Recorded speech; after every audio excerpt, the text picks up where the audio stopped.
Is every type of writer right for writing in games? No.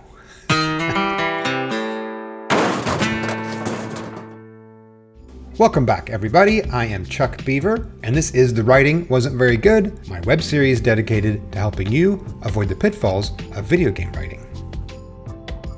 Whether you are hiring writers or breaking into the field as a writer, here's the truth. Not all writing backgrounds translate well into games. Let's explore why and which types of writers fit best.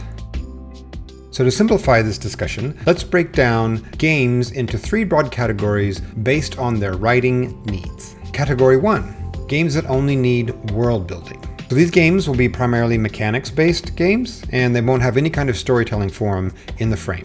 But they still require some world building for aesthetic or thematic coherence, plus brand identity. Examples, puzzle games like Tetris, simulation games like Sims, or city management games. Sports games, although lately they've been adding story mode. When they don't have story mode, they're this kind of game. FIFA, for example, has no story mode. Fighting games. These have also started to adopt story and cinematic modes. But if it doesn't have it, then it's this kind of game that doesn't have story mode. Think of classic Street Fighter games. Let's call category 2 then games that need world building and have a main story. And let's further qualify this category to say it's games that have an equal mix of gameplay and storytelling. These require very strong world building, main story, characters, and quests. This is a pretty fat swath of games. It's things like MMORPGs, such as Final Fantasy XIV, action RPGs like Dragon Age Inquisition, open world games, such as The Witcher 3, The Wild Hunt, campaign shooters for both first and third person, such as Borderlands for first person, and the Uncharted series for third person. Category 3. Let's make this one for games that are mostly story, with very minimal, if any, other mechanics. These also require very strong world building, main story, quests, and characters, of course. What are some examples? Narrative RPGs, such as Disco Elysium. Walking simulators, such as Firewatch, or What Remains of Edith Finch. Visual novels, Ace Attorney.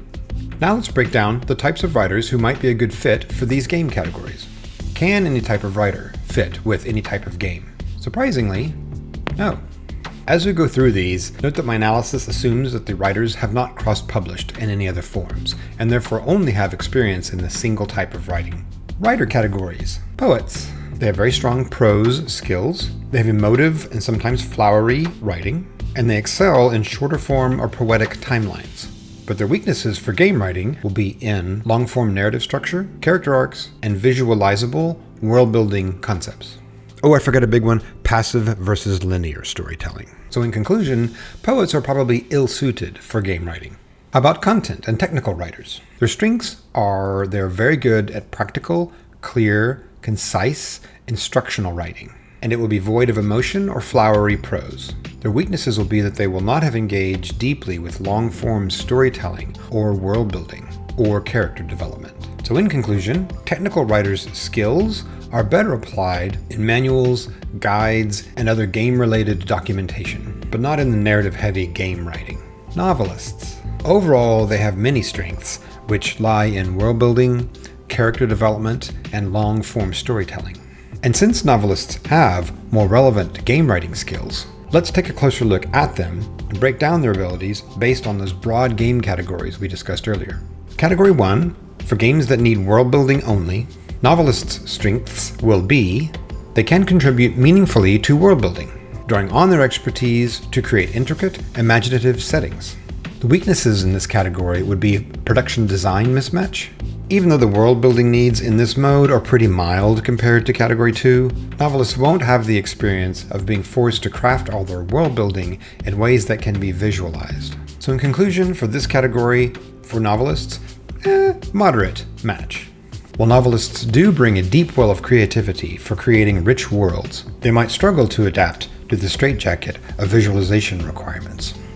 Category 2 for novelists, games that need world building and main story. For their strengths, novelists can provide some very meaningful contribution to world building, characters, and story, obviously. The weaknesses then will be the nuances of those things in games, such as Novels frequently rely on internal monologues to establish character depth, motivation, and tension. This is very challenging to adapt for visual media such as action-heavy games. Pacing conflicts. The leisurely pace of novel writing contrasts sharply with the brevity and concise needs of game writing. This is similar to the transition from novels to screenplays. And as we mentioned in Category 1, there's a production design mismatch. Novelists lack the experience of having to adhere to the strict visualization rules of worldbuilding. And especially in this category, worldbuilding is even more intense. The worldbuilding ideas must translate into the visuals and audio for all the dependent departments, such as concept artists, 3D modelers, lighters, VFX artists, animators, level designers, UI UX designers, actors, musicians, composers, sound designers. Those dependencies are simply not present in a novel. And again, I forgot passive versus linear storytelling. So perhaps surprisingly, the conclusion here for novelists' suitability to this category 2 is low to moderate. They might excel at creating the broad strokes of a story and the character arcs and could be deployed for that, but could struggle with the structural pacing and collaborative production design requirements for game narratives. They're perhaps best suited for support roles where their strengths can shine without clashing with format or production constraints. Category 3, games that are mostly story with almost no mechanics. What are the novelist's strengths here? That's quite hard to say. This is obviously by far the best match for novelists. Their experience with character development, long-form storytelling, and dialogue align very closely with this game requirement. And their weaknesses for this category, probably minimal, apart from maybe struggles translating internal, heavy monologue and abstract world-building concepts into visuals for the media. This again may be akin to just the novel to screenplay type transition. But who knows? Disco Elysium is essentially a novel that you read in game form. So maybe the alignment is quite strong here. So in conclusion, their overall suitability is quite high. This is a very strong match for novelists, where their skills in character development and narrative complexity can shine, with the caveat that they adjust to the nuances of the visual interactive media. Playwrights. For their strengths, they will have a strong understanding of character-driven dialogue. Okay, wait, isn't all dialogue character-driven? What I mean to say here is where novels use prose, not all of which is dialogue, and screenplays use imagery, and comics have panel flow, playwright storytelling is forced to rely almost solely on what the characters say and how they say it. Therefore, character-driven dialogue. Action-driven storytelling, and visualization. For their weaknesses, playwriting is stage-bound. They do not have to consider the vast scope of visual and audio needs of the wide-open, fully explorable vistas of video games. Also, plays are classic, passive storytelling, not interactive. So in conclusion, not a great fit. Playwrights may be good for dialogue, but will lack the experience in the technical production design requirements of games, as well as the interactive narrative aspect of the storytelling. Comics and graphic novelists. Their visual storytelling chops are already aligned with the visual medium of games. Also, comics and graphic novels rely on short, punchy dialogue, which is very helpful for games, because dialogue runtime competes with gameplay, and therefore has to be short. For their weaknesses, comics are again traditional, linear, passive media, and games are interactive. In conclusion, comic and graphic novelists are more suited to games than novelists, since they understand the combination of visual and narrative constraints, but they still face challenges adapting to the interactive medium.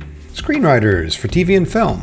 For their strengths, they are excellent matches regarding brevity, pacing, and action-driven dialogue. Their experience with visual storytelling and collaboration with production design teams are big positives. Their strong focus on show not tell also aligns directly with games' needs. For their weaknesses, it's the last one, and it kind of persists. They will need to cross the gap from passive, traditional, linear storytelling to interactive media.